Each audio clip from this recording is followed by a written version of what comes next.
Hey everyone, well, without further ado, a warm welcome to you from Mauritius, and it's really fantastic to have you all join in this. And to your own time and space.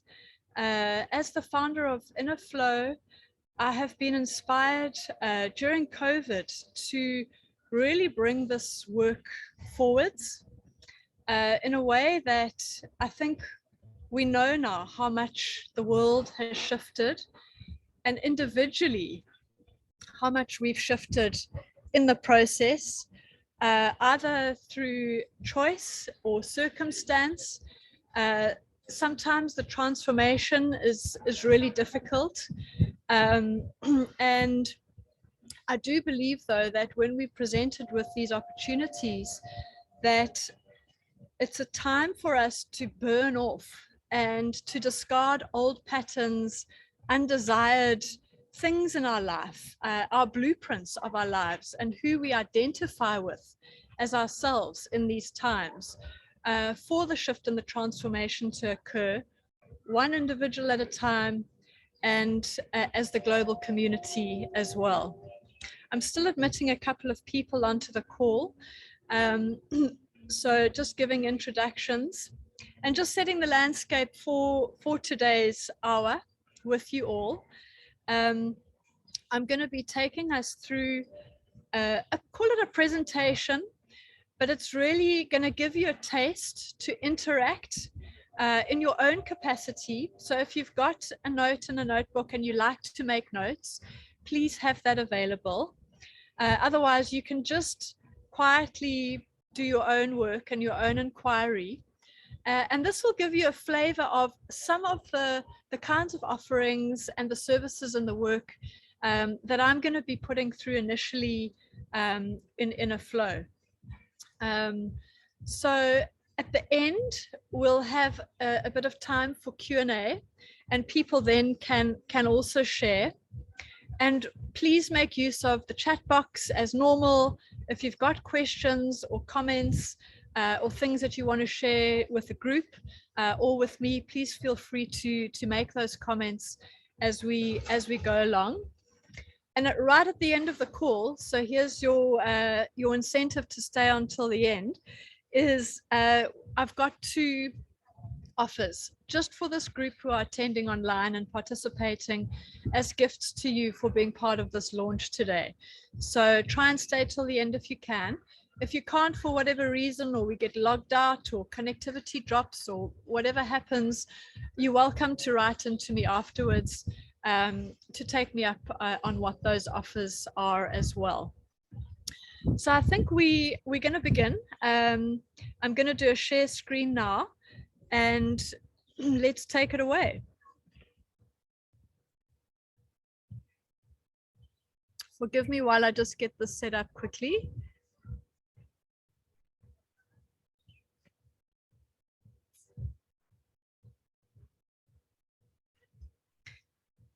So welcome to Awakening Your Inner Flow. And as I say that, I am now struggling to work this new keyboard. Okay, so from a global perspective, and those that tap into higher frequencies, higher energies, now on the planet, more than ever, human beings are being called within.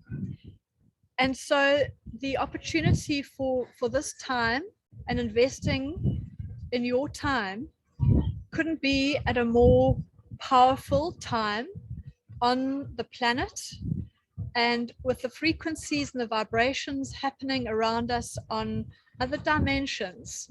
Now is the time to go within and to really start to balance out these different forces that are almost testing us in terms of leaving behind old scripts and forging forwards with new blueprints, a new purpose, a new reason for being. And essentially, that is going to be the message for you and the opportunity for you on today's call. As you know, we are all works in progress. And begin where you are, and whatever stage in your consciousness that you find yourself, tap into that and work with that, and let this be an opportunity to build the next bridge for your life in terms of where you're wanting to go next. So essentially, when we direct and redirect our energy within, we have the opportunity to redirect our life. And today, you're going to be thinking and tuning in and receiving intuition and tapping into that in terms of your why, your mission and purpose, your reason for being here on this planet at this time. And also, let's begin with your current state of being. So which experience are you currently operating from? All leaders at any moment are operating from one of two experiences. Either they think they lack something and they seek to get it from somewhere or someone, or they believe they are already whole, perfect, and complete, and move in the world from love and creativity. So sometimes we need a bit of both. We need the external, and we need to also realize that we are whole and perfect and complete. And sometimes we just need that little nudge or that little prompt from someone else to remind us of that, and that's okay as well. But when we can tune into the energy and embrace our lives inside from that place of love and creativity, it's really amazing what happens from a neuroplasticity perspective, and our ability even in our cells to expand and grow and shift and expand our consciousness from that place. So the question to you in the process this afternoon is, what identity for yourself do you want to reshape and integrate? First of all, just spend a moment or two asking yourself, what is it that you currently identify yourself as being, doing, your labels for yourself? What is that current identity? And just note that to yourself. There's no wrong or right. It's just getting into current time and space. The second question we're going to be asking ourselves is, what do I need or want to create and or change and or let go of that may no longer be serving me? And the third is, what is my new emerging blueprint? So let's start with our current identity. On the screen, you'll see 3 different pictures of the same image. Now, it's really a reinforcement of what is it that you're seeing. The top image is, you can see the full form, like we're looking at each other now. We actually see the form manifested. We see the solid shape, and we see the external in its solid form. The second shape in the middle is just an image that has been distorted, where we can actually imagine that inner current of flow moving up through the yogi's body, through her system, imagining that vehicle, that force of energy rising up, and somehow that's that internal energy, that life force, that the prana, the shakti, the chi in other languages, in other models, that is the force of life that keeps us alive, that is life itself, and that is already available inside us. And all we need to do is tap into that. So that in the third image, we are emanating this light field. You can see almost her aura around her, that we emanate this light field as a being of light. And when we can shine like that in the world, we become much more magnetic, and we attract to us the very experiences in life that we may yearn for or wish for. And it's really important to know that we truly have this power within us. And it's some simple practices and techniques that we can start to practice in an everyday way, in a natural way. That in this inner flow, when we connect to that inner flow, and we connect to our heart and our authenticity, the truth of who we are, and the purpose of our unique identity. You are absolutely unique and meant to do something in this world and here for a reason and a purpose that nobody else can do. And you have to go within to tap into that if you haven't found it. So just take a moment now. It might be that you're dreaming about something, you're yearning for something, or perhaps it might be even a note to yourself of perhaps you've lost touch with your inner flow and you're not sure how to find it. But if you can, just take a moment now to go really present in your own environment and connect with that inner flow. It could be something simple as feeling the heat and the sensations in your body, being in contact with the chair that you might be sitting in, anything that brings you inside. It might help to even close your eyes for a moment and just connect with your inner flow and ask yourself, who am I really? And who do I really feel myself to be? And these are not light questions. These are questions that you can keep asking yourself time and time again until the answers come to you. But with practice, what will start to happen is that you start to develop a dialogue with yourself. And you start to develop a dialogue with what I call higher self, the true self, or the soul, or the intuition. And that portal, that communication is within you, and it's always available to you. But it's just a matter of taking time to still ourselves to hear that voice. And it can happen in different ways for different people. But connecting with that and then starting to cultivate and develop a trusting relationship with that, that's the shift to move from the mind-centered way of navigating life to the soulful, intuitive way of navigating life and listening to that true purpose, that true inner compass that's here.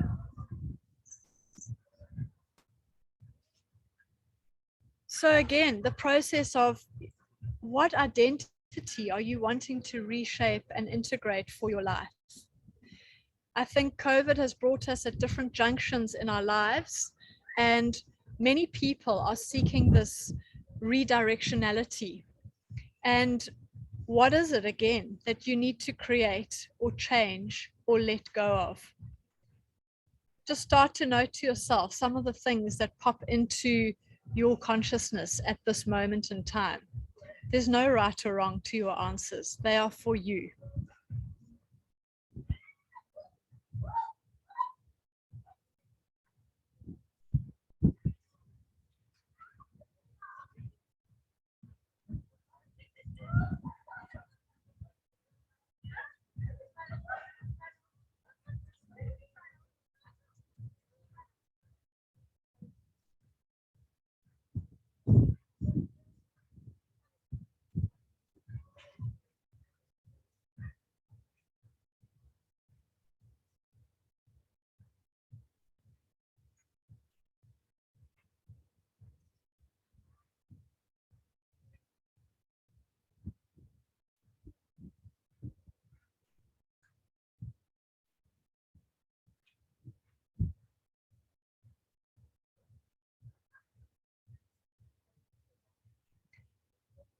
And I invite you, if this process is speaking to you, is to keep asking yourself these questions beyond this call today, as you will find that there's probably different layers that you work through. So if you keep a journal, it might be useful just to keep asking yourselves these very simple but powerful questions and see each time the answers that start to arrive for you.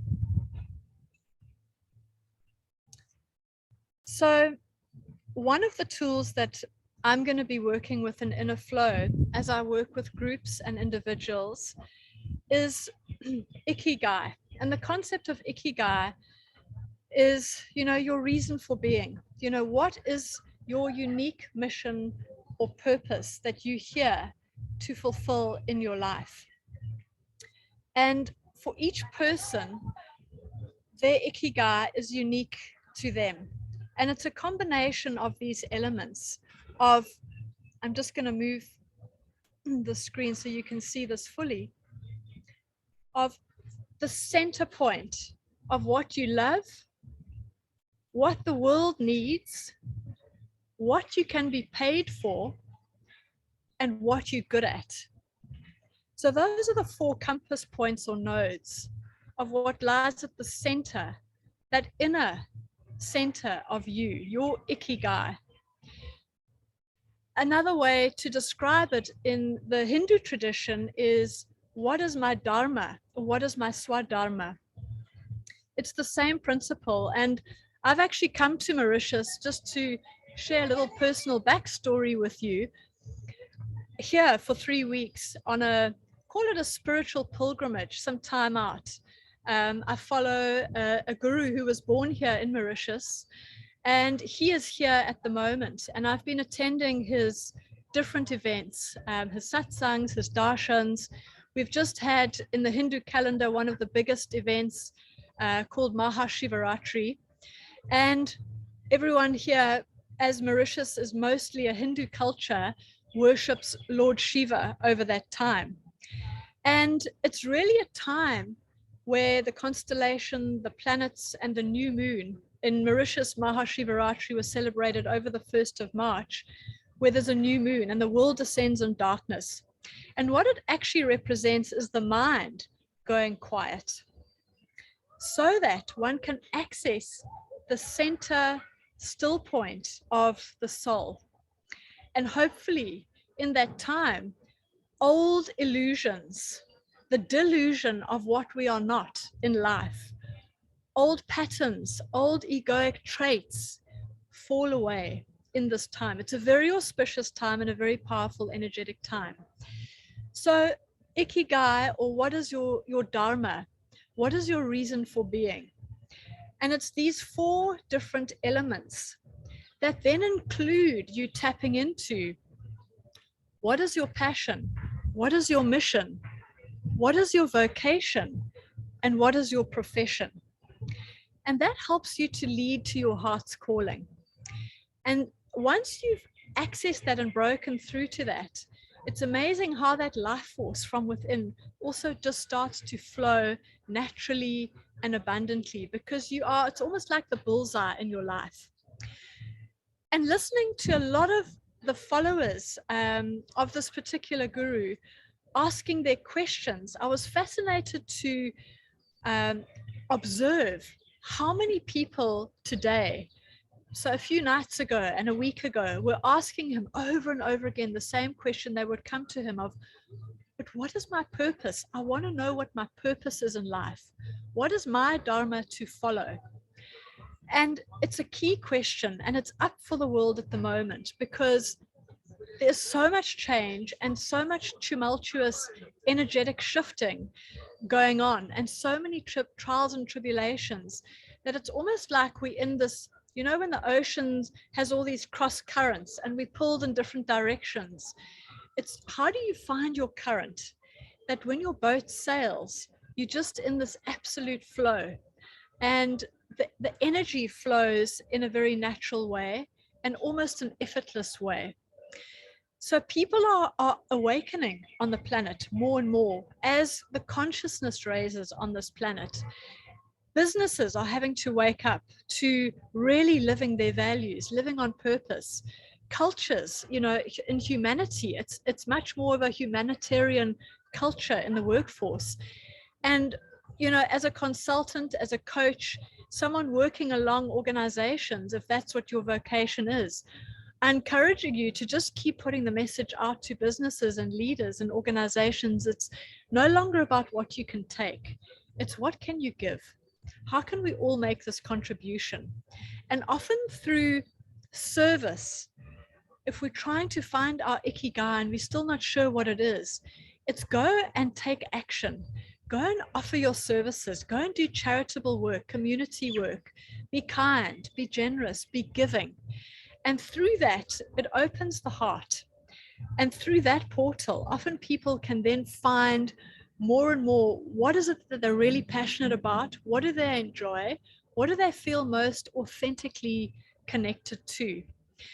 And once you start to fill in these different pieces, you will come closer and closer and closer into your ikigai.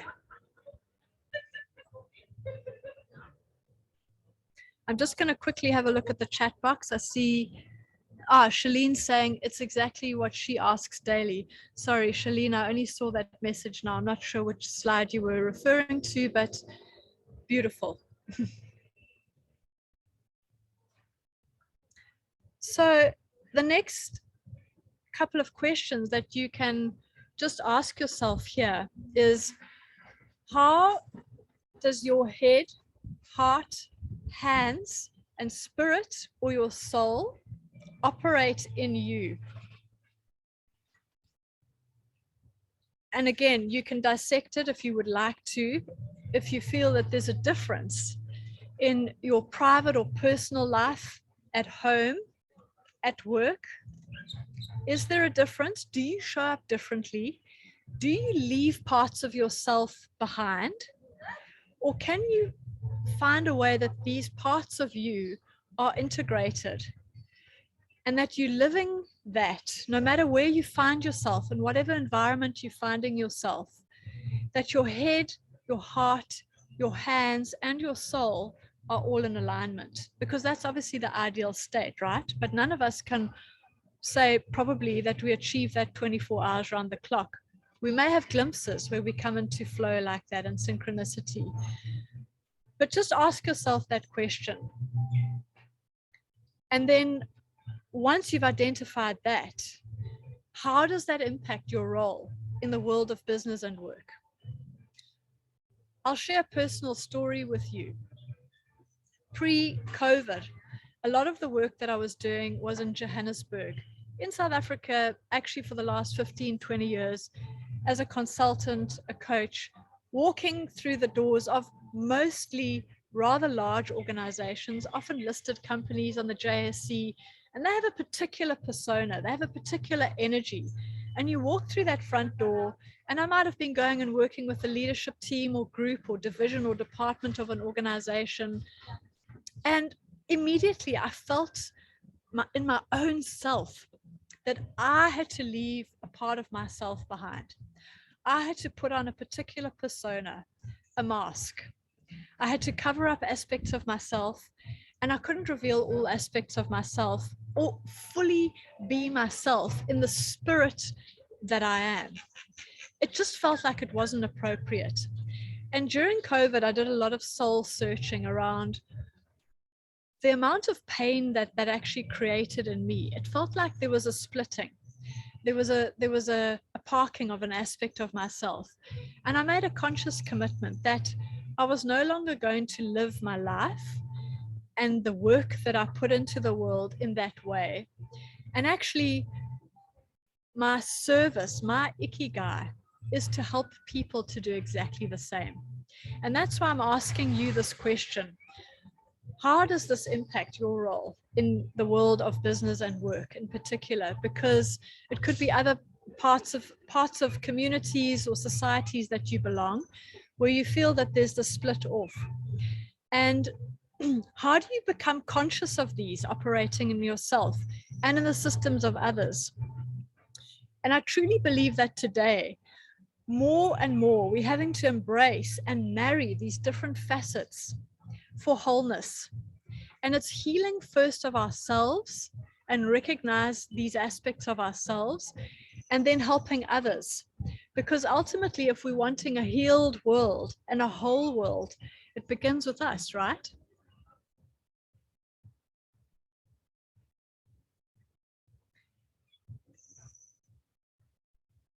So once you've become conscious of your head, your heart, your hands, and your spirit operating in yourself, and then in the systems of others around you as well, then what is your next step towards uniting these for an integrated identity?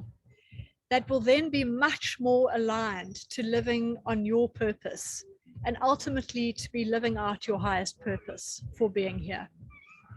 Now, that can be grandiose, or it can be doing very humble work, unseen in the background. That doesn't matter.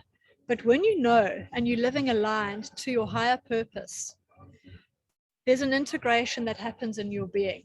You will feel it, you will experience it, you will experience the power of it, and others will start to feel it and experience it. They may not be able to even cognitize it, but you'll become a lighthouse for others.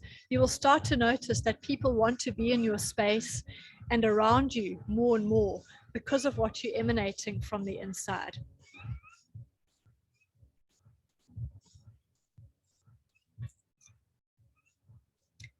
So we go back to our process on this call today.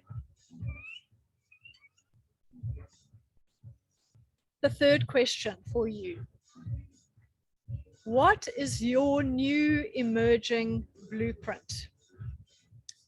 And if you just take a moment to get into your full senses, for some, they vision, for some, they like to picture it, for some, they hear it as a voice, for some, they like to talk it and write it out. For some, they like to doodle or map it. For some, there's an inner knowing. Some people might be able to articulate it very concisely, which is beautiful. And for some, it might still be information. The work of innerFLOW and the services that I'm putting into the world now is to help people access this new emerging blueprint and to help release it into the world once they've identified it. So this is your chance to do a little bit of this work now and just to dream into it.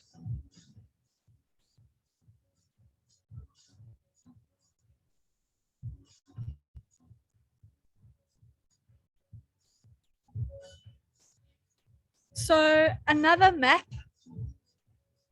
is this compass. I have a connection in Norway, Thor Olufsen, and he is going to be publishing a book on the inner compass of conscious leadership. And he works very much strategically with conscious leadership, very much the work and space that I've been in and am working with in flow. And I really loved this compass that he put out, and I wanted to share it with you all. When he comes to launching his book, you can always get his book if it's work that grabs you and appeals to you. But he starts with truth at the top, at the north of the compass. Truth is everything, but truth is also subjective. So here he's referring to your personal truth. It's when you get into truth with yourself in that very inner, still way about who you are, what you represent in the world, the truth about how you want to live your life, the truth maybe about what has been working or what isn't working. You then start to be able to shift more and more closely to finding your true purpose and what you're here to do on this planet. And then one can start to set very powerful intentions. And those intentions can be like mantras that you can repeat to yourself on a daily basis. And you can start to share with, with others around you, around your, what is your intention and what are you wanting to put out in the world and where are you going? And then he talks about humility, because a lot of this work is really about casting our ego aside. And the deeper we go, actually, I'm finding the less I know. And it really teaches me a lesson in humility. And this living this life with a question mark, I know a dear friend of mine who's on the call this evening, Ron Schiff, is always asking the question and teaching the groups that he leads in his Zen Buddhism classes is just keep saying to yourself in meditation, I don't know.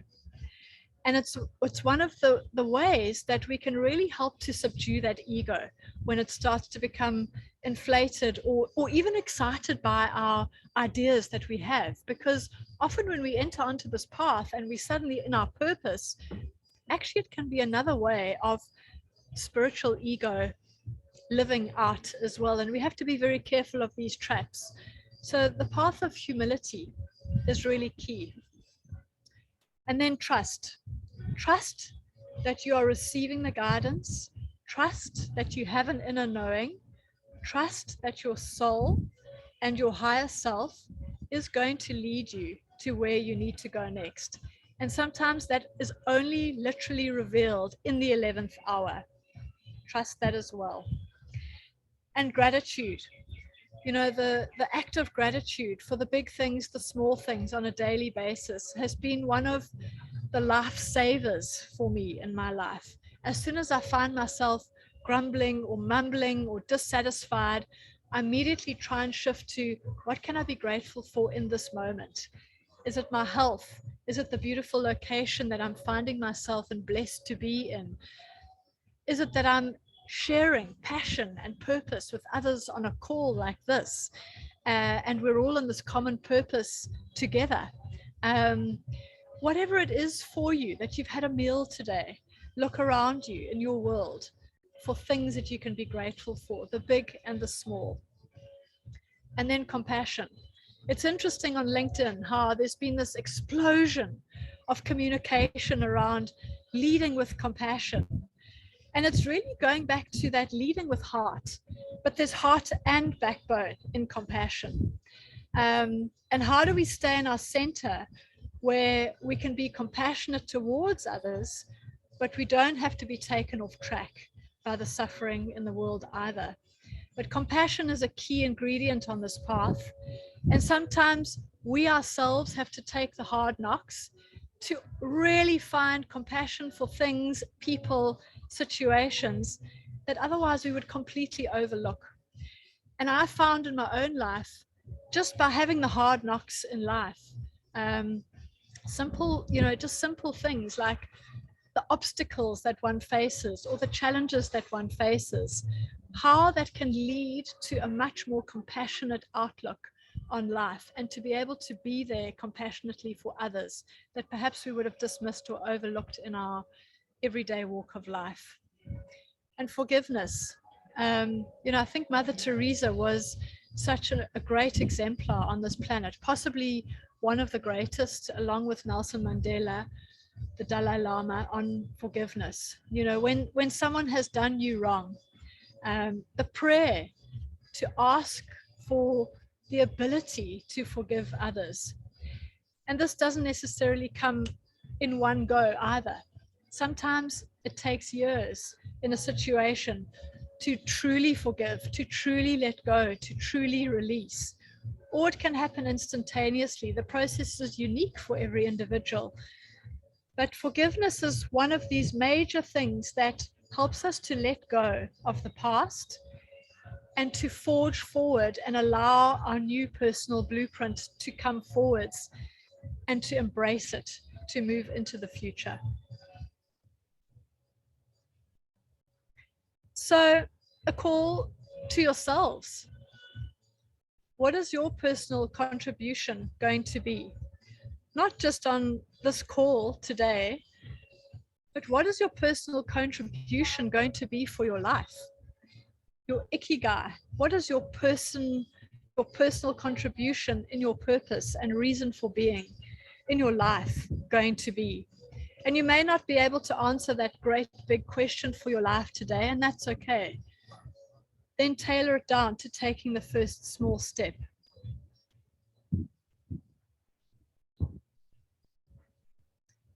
So I read you a quote by Stephen Covey. There are certain things that are fundamental to human fulfillment. The essence of these needs is captured in the phrase, to live, to love, to learn, and to leave a legacy. The need to leave a legacy is our spiritual need to have a sense of meaning, purpose, personal congruence, and contribution. And I think he sums ikigai up really well in that quote. So are you ready to make new impactful choices for your life? Or to start practicing them? Or playing with them? Starting to look into that little ball on the inside, turning the gaze inwards to see what are the choices that you are truly, authentically, purposefully, and consciously wanting to make to create the life that you want to lead. So part of the special launch offer for this evening is I'm opening myself to make available a 30-minute call, a connect call, where you can chat about anything that's come up for you today in this talk, a one-on-one space, and to see if you would like to take things further. The second is on offer is an Enia World assessment and report. This report will give you a snapshot view of the Enneagram and your gifts and your strengths through a lens of a personality type reporting that gives great insights into the structure of identity and your natural orientation in life through the lens of the Enneagram. And Enia World have kindly partnered with me for this launch and made available their portal where if you log in today or tomorrow, you will be able to take their Enia assessment launch for free. After that, it's a paid for report. But if you email me your first identified step towards creating your blueprint, whatever that is for your life, your takeaway from the call today, I will send you the link to receive your gift where you can log on online and take your Enia World assessment. And the report will be generated directly to you.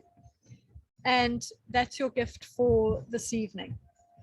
So take these details down. If you don't have them, you can always contact me on email or WhatsApp or LinkedIn and I'll send them to you. So just a last little note is always remember you matter, you're important, and you're loved. And you bring to this world things that nobody else can. So thank you so much for joining us today for this launch. I'm now going to open up the call for anybody who would like to answer any questions or have a brief chat.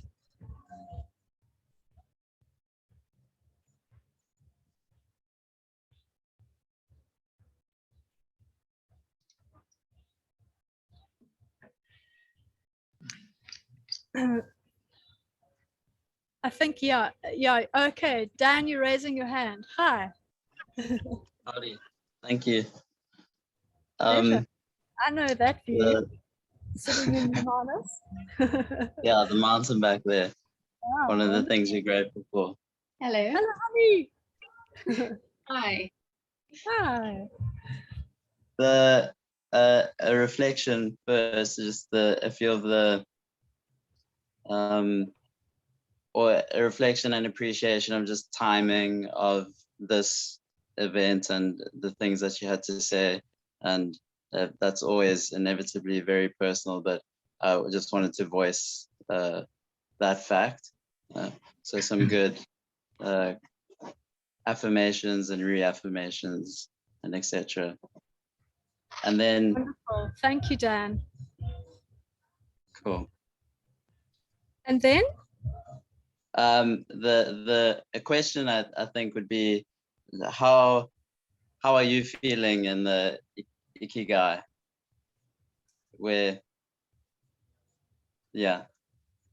Great question. Thank you. Yeah, so as I expressed at the beginning of the call, which perhaps some people missed as they were jumping on, was that, innerFLOW birthed itself during COVID. At the time, in fact, that I was launching Master Leader Program, and I had to make a choice between the two, where I would place my energy. And Master Leader Program took precedence, and now it's time for innerFLOW to launch. And it is everything that my entire life has led me to this place to launch. And a note on that, I'm just speaking as it flows, is it was not my timing that I could force. It was the timing that was given. And I was luckily guided enough for that inner knowing to be here. As you know me, Dan, I go by the guidance of soul, and the portal is open for me. So the obedience to that and putting this out on trust is part of the journey that I walk, that I can then help others to do the same, because I think that is key. One has to have walked this journey to some degree to assist others, right? So innerFLOW is absolutely in the place of dead center for me to do this work. And the timing, as I say, from an energetic perspective, from all dimensions of being, the fifth dimension and beyond, this is the timing of the globe. And I know that there's a number of other very conscious women and business people, and I don't know of, I just know of some of the women that are on here, very, very attuned and very aligned and doing this work. We're not alone. And the energy builds and brings us together, because I think we resonate with this energy, and it's and that for me is almost a confirmation that this innerFLOW is meant to come into existence now for this reason, to help others. Yeah. I have a follow-up if there's no other. I see Ron Schiff's got his hand up Okay. for a question. Maybe Daniel wants to continue. It's up to you. Then go for it, Ron. Yes. We can cycle back to you, Dan. I just wanted to say how the synchronicity of a talk like this strikes me, because I think that most people are going through a period, and I know I certainly am, of what they've termed now languishing, just floating with no real direction. In fact, my latest motto is I have no direction, therefore I'm never lost. But that's bullshit, because it leaves me with a very hollow feeling. And in listening to you and looking at this work that you're inviting us to do, I mean, it's very appropriate, because I'm a bit lost at the moment. I don't really have any direction at all. But I just always remember what was written in an autograph book of mine when I was 12 years old. And I think I've mentioned it to you before, and I always like putting my hand on my heart and groping out there and saying, it's hard to find the one you love when your heart is filled with hope. But it's harder still to find the bathroom towel when your eyes are full of soap. And when your back is up against it and the world is pushing from all directions, this journey, even the journey of what am I, don't know, is very difficult, because it leaves you almost groundless to begin with. You've got no source of reference. And yet we are asked and challenged to push through that. And I just encourage myself, as much as anybody else, just to remember your words. And, I really thank you. I loved you before, but now I adore you. And I also love Mauritius. So thanks, all of you. Mwah. Thank you, Ron, and much love. And thank you for always the sage words with that wicked sense of humor. Any other questions?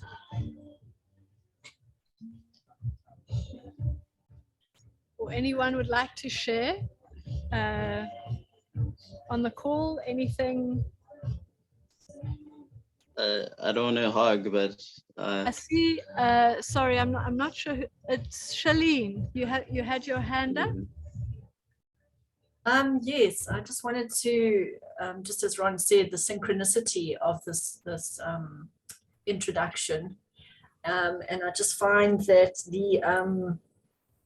that Ikigai diagram so clearly defines what I've been trying to explain to people, because you're looking and you're feeling groundless, aimless. You can't really complain because life's not that bad, but you have no direction and you can't explain how you want to put everything together. And what you're doing, as you say, you're leaving parts of yourself at home to make a living, but it's to get everything to work congruently together.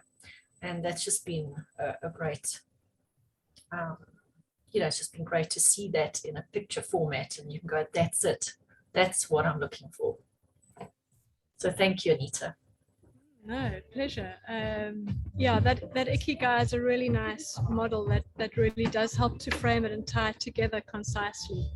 I'm glad that was a useful visual aid and tool.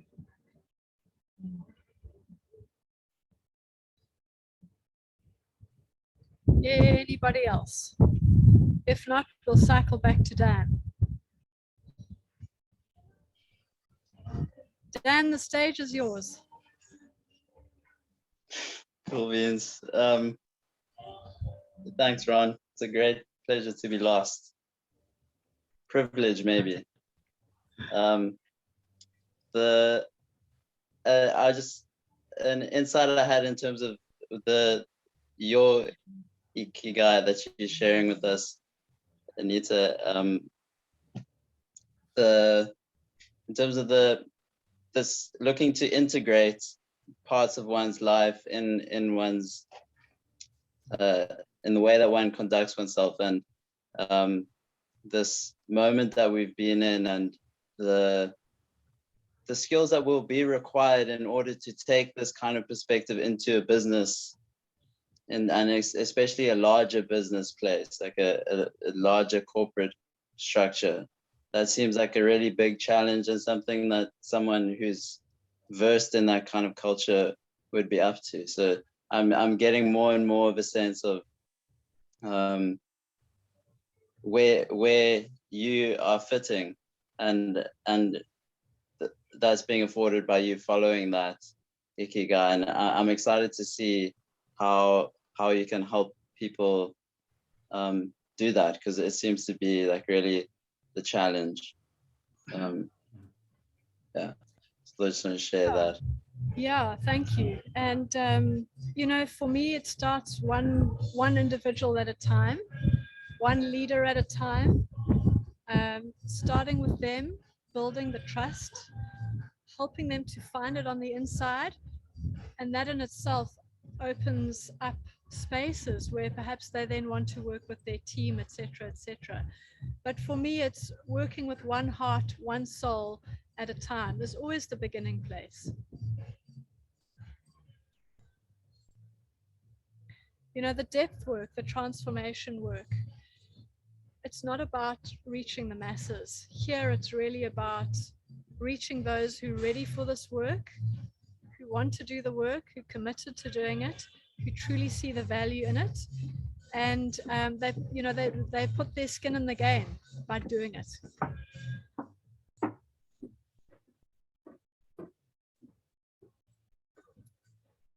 It's also deeper than that. It's almost something sometimes an individual doesn't decide with their mind. It's a calling. And sometimes the catalyst for change comes from deep pain, circumstances that are just untenable in a person's life, and the angst and the searching and the seeking. They just know that they've got to find a breakthrough or do something different, because they cannot stay in that place any longer. They will die. They will stagnate by being there. I'm talking, metaphorically, but sometimes even physically. The other is the alluring vision that they're pulled to in the horizon event line, and they want to move towards something. And it's really when people are ready, when they're truly ready. It's like, what do they say? When the student is truly ready, the teacher appears. It's the same kind of principle for this work. It's soul-led work. And there are more and more people awakening, as I said earlier in the call, to this. And who also want to make a difference in other people's lives. And they're wanting to gear up and have tools and processes and a community, actually, that talks this language. that lives this truth, and brings it into the world. It's like pioneering something, you know. And I think there's quite a few of us here on this call that are the pioneers of bringing this work into the world more and more.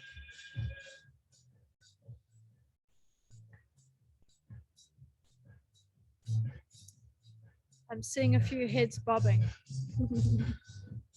I don't know how loudly the music is in the background, but it's bopping away here. I think it's perfectly timed. It's real. The sun is now set. That beautiful evening, and I hope you've enjoyed some of the vibes from Mauritius. So I wish you all well. Thank you for attending. Please be in touch. Write in if you would like to make use of the access for the Enia World link. As I say, it's been made available to me exclusively for this launch over the next 2 days only, and then they're going to cut it off. So take advantage of it. Even if you know Enneagram, you're welcome to take the test anyway and get another report. It's always interesting. I've worked with the Enneagram for decades, and I love it as a deep resource and tool for transformation. So if you're curious, take the test. It's going to give you some insights and show you what some of your gifts are along your journey for discovering your Ikigai. So lots of love to you all, and I'm here, so connect in anytime. When do you get back? I fly in the night of the 8th. I'm here for another week. Yeah. Great, enjoy. Thank you. Okay, folks. Thank you. Bye, folks. Cheers. Love and light to you all. Bye. Bye-bye.